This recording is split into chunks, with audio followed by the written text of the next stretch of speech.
有个出色，我靠，估计。别是那种。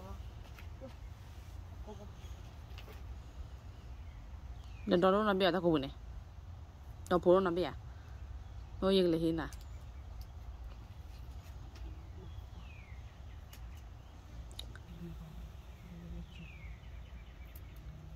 Đi chép phá đâu chị? Chép phá.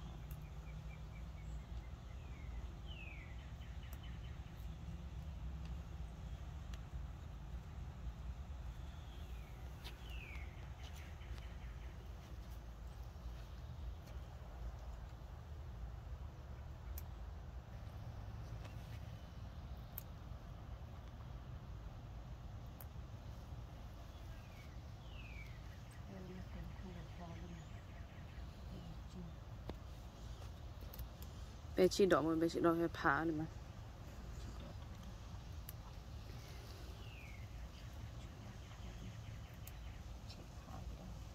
Ông hay cái chép phá hơn. Chép phá. Ông hay thay từng bộ.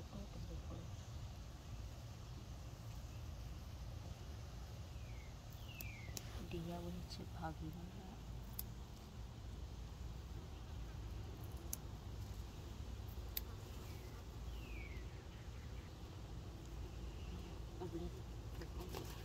Kia. Cái này cái chi phí.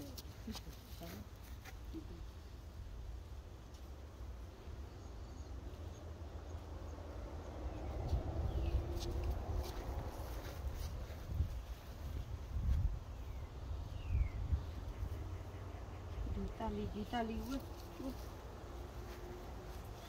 Có lâu sao? Đi. Mà lên.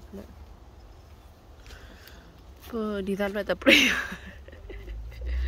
Đi ra lại ở cái lơ đi à? Đi ra lại. Ta rồi, thôi đỡ mà lơ bà rồi.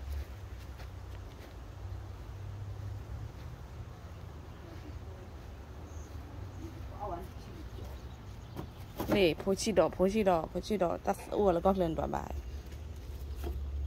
Rồi thì ta on qua, cô ta khi lòng ba. Ta on để cô tông.